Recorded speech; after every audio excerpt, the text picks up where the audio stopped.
好呢。有了，我去找个大板车把它拉过来。哈哈，没毛病。来，你看我有2辆大板车。我操，牛逼！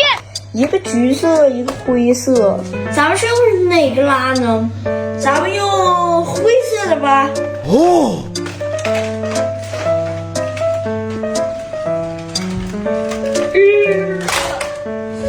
遥控器呢？哦，对了，在这儿。嘿，你他娘的还真是个天才！你看，有灯光，还是4轮驱动。这个车身啊，有80多厘米长。走了，我要把挖机拉走了。